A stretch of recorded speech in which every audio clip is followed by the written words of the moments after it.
L'enfant de la balle. Parfois, dans un coin triste et noir pousse une fleur. Sa mère était concierge et son père souffleur d'un théâtre qui fit des faillites célèbres, semblable au hibou qui voit dans les ténèbres ses époux vivaient là, venus on ne sait d'où. La femme dans sa loge et l'homme dans son trou. Une enfant leur naquit, elle vit la lumière, du gaz bien entendu, le soir d'une première. À l'heure où justement la toile se levait, l'homme était à son poste, éloigné du chevet de sa femme, mais tous songeaient à la coucher. Les actrices, leur scène une fois dépêchée, se bruit en falbala en plissant l'escalier. Auprès de la malade allait se relayer. Et lorsqu'il fut passé l'instant le plus critique, l'ingénie, elle avait un fils en rhétorique, et venait de donner les soins les plus adroits, profita de son grand monologue du 3. Alors que, d'une infâme action accusée, elle devait tomber sur le sol, écrasée, sous un fardeau trop lourd d'angoisse et de douleur. Pour accomplir sa chute en face du souffleur et calmer le souci du père de famille, en lui jetant tout bas ces mots. C'est une fille. D'ailleurs, ce fut un jour de chance et de succès. Le drame, il était plein de fautes de français, fit louer 200 fois la salle. Dès la veille, et la mère et l'enfant se portaient à merveille. Le nouveau-né gênant fort ses humbles auteurs, une souscription entre tous les acteurs fournit aux pauvres gens des secours provisoires. Le berceau fut prêté par le chef d'accessoires, et le comique, un fort buveur de son aveu, donna le biberon pour faire rire un peu. Tous aimaient la petite, et tous s'occupaient d'elle, et l'on tombera d'accord pour l'appeler Adèle, à cause d'Anthony, quand son meilleur destin, son père avait joué, très obscur cabotin, mais beau garçon, ayant l'œil noir, la taille mince, avec Dorval faisant sa tournée en province. Puis le baptême eut lieu. La troupe, avec ferveur, vit donner à l'enfant ce billet de faveur, que pour entrer au ciel on présente au contrôle. Et le parrain, c'était Saint-Phar, le premier rôle, ayant lu Polyeucte et pioché son credo, par son recueillement étonna le bedeau. La fête fut très bien, de toutes les manières. On alla gentiment déjeuner près d'Asnières. À l'heure du spectacle, on revint à Paris, au milieu des gamins saluant à grands cris ces voitures de gais comédiens chargés. Et, le soir, le pompier lui-même eut des dragées.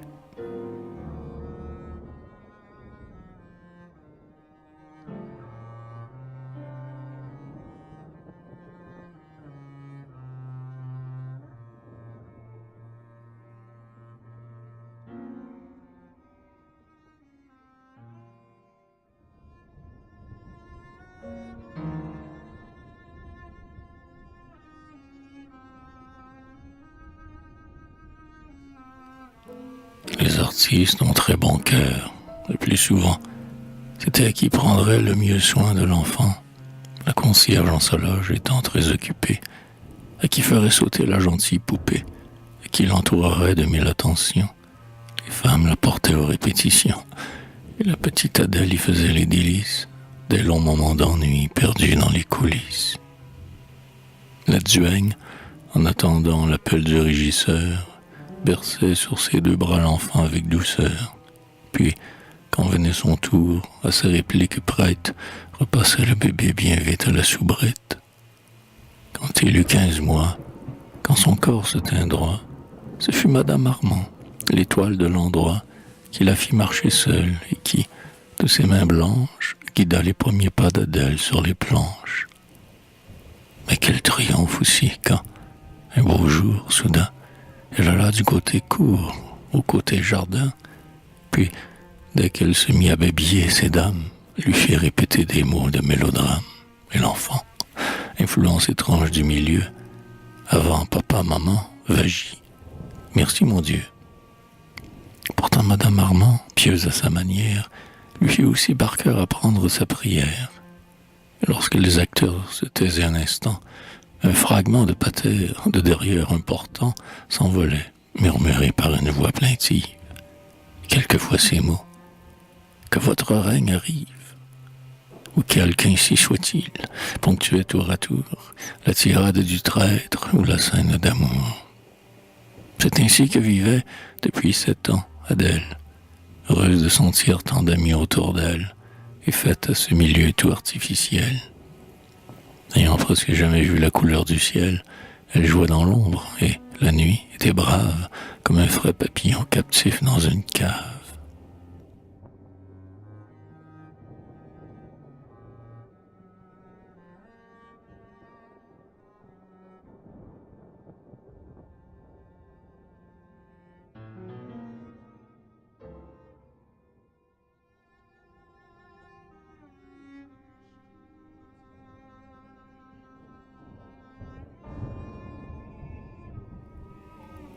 Vers ce temps, le théâtre où grandissait l'enfant allait très mal. L'été fut par trop étouffant, et 3 mois l'on joua devant la salle vide, tandis que le public, de bocs mousseux à vide, dans les cafés-concerts allait prendre le frais. Puis un drame à décor ne couvrit pas ses frais. Puis vint une féerie, autre chute complète. Le directeur avait si bien perdu la tête que, devant son bureau, toujours plus encombré, de manuscrits poudreux et de papiers timbrés, pauvre âme, à moitié fou, fable de ses confrères, il songeait à monter des pièces littéraires. Le malheureux parlait même d'un drame en vers, lorsque, le rappelant à des goûts moins pervers, son régisseur, avec sa voix la plus câline, lui dit « Monsieur, si nous remontions l'orpheline ». L'homme fut tellement ému qu'il suffoqua. Il se frappa le front en criant « Eureka !» L'orpheline pouvait le tirer de l'abîme. C'était un vieux mélo du boulevard du crime qui toujours avait fait, pendant de nombreux soirs, ruisseler tous les yeux, tirer tous les mouchoirs. Un titre qui d'avance assurait la recette. Le seul obstacle était le rôle de Suzette, de l'enfant de 6 ans prise par des voleurs, dont la grâce touchante et les affreux malheurs faisaient couler les pleurs comme une cataracte, et qu'enfin retrouvait sa mère au 5e acte. Le directeur disait « Qui me jouera cela ?» La créatrice était la petite Stella. Mais elle est mariée et mère de famille. À présent, où trouver une petite fille, sachant dire, sachant marcher? Le régisseur eut un sourire fin de profond connaisseur et conseilla « Prenez donc la petite Adèle, une enfant de la balle, allez, j'en réponds d'elle. Elle réussira, j'en ferai le pari. » La petite était émue en voyant Dennery.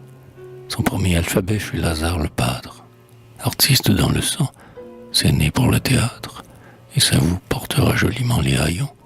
L'impresario rêveur dit « Essayons. »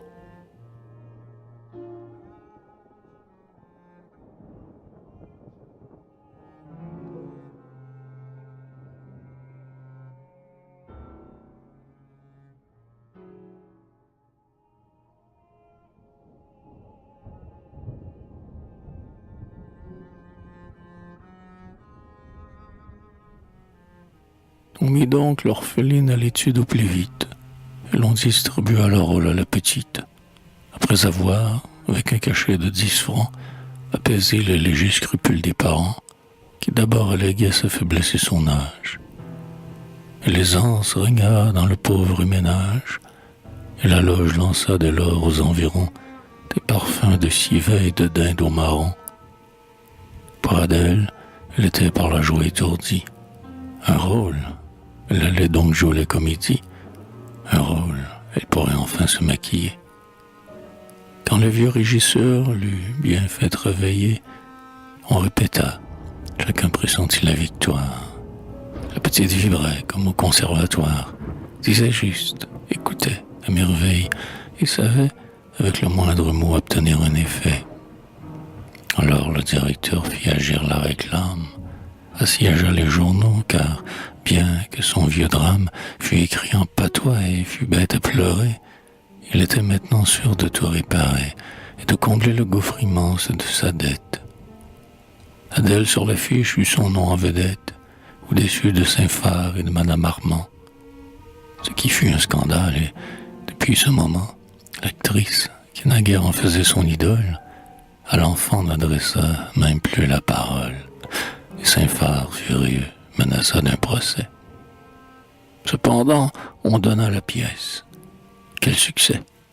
Dès qu'Adèle parut, la salle fut conquise. Et vraiment, la mignonne actrice était exquise et ne ressemblait pas à ces pauvres enfants. Bâtards de perroquets et de singes savants, dont parfois le théâtre exhibe la torture. En argot de métier, c'était une nature. Elle vivait son rôle et ne le jouait point. L'artiste en elle était habile au dernier point, et l'enfant conservait cependant tous ses charmes. Adèle fit répandre une averse de larmes, quand, sans pain elle-même, aux pauvres du chemin, il donnait des fleurs qu'elle avait à la main. Elle eut 4 rappels, 20 bouquets, et la toile s'abaissa lentement sur la petite étoile, au milieu des sanglots, des bravos et des cris. Une Altesse royale, en passage à Paris, vint embrasser l'enfant et lui fit grand éloge, devant 10 reporters accourus dans sa loge. Ce fut une folie, un gros succès d'argent. Le directeur, traité de très intelligent, paya son personnel en retard d'un trimestre, congédia la claque et supprima l'orchestre.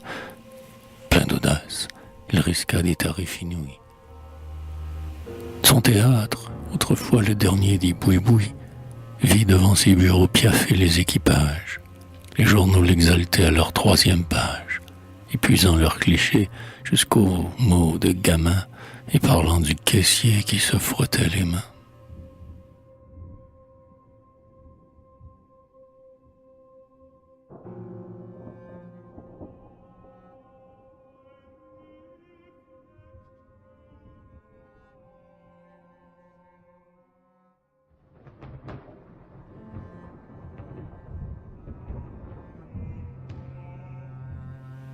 Hélas, n'en rions pas, car l'enfant phénomène est au dernier degré de la misère humaine.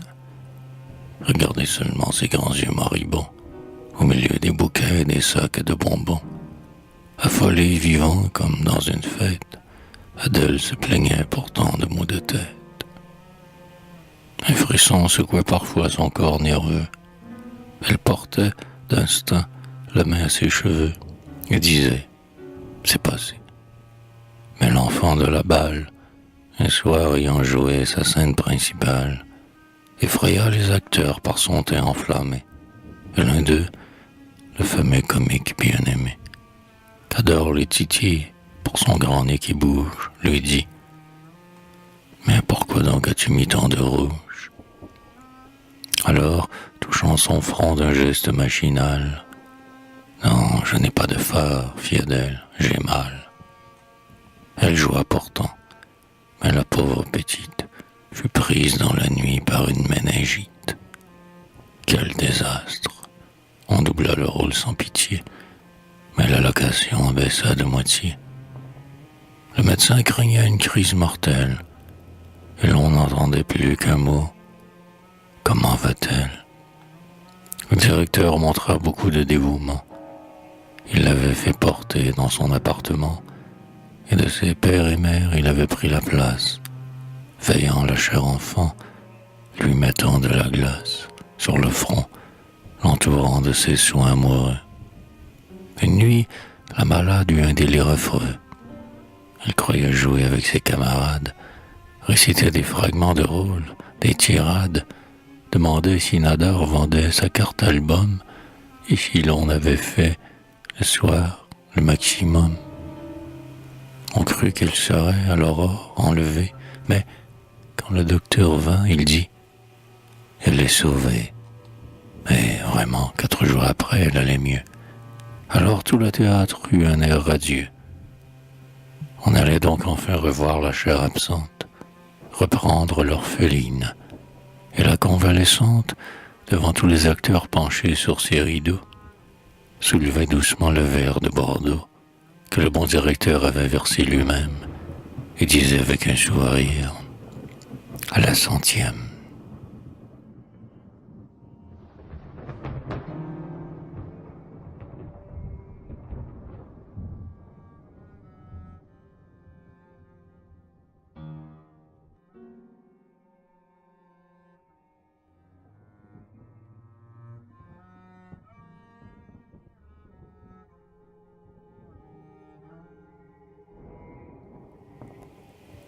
On était très pressé de jouer. Cependant, avant qu'elle reprît son rôle, on crut prudent de l'envoyer passer 8 jours à la campagne.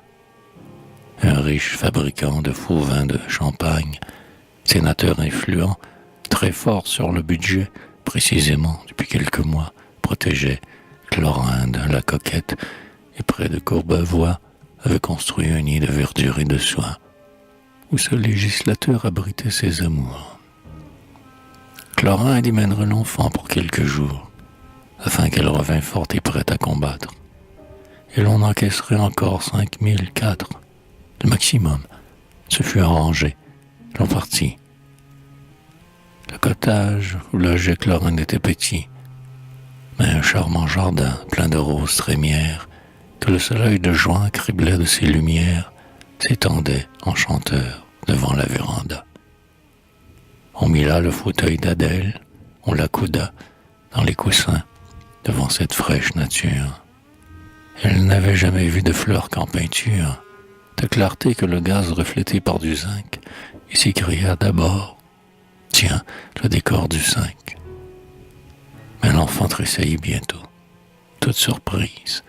Un enivrant parfum passait avec la brise, et le soleil chauffait ses pieds sous son jupon.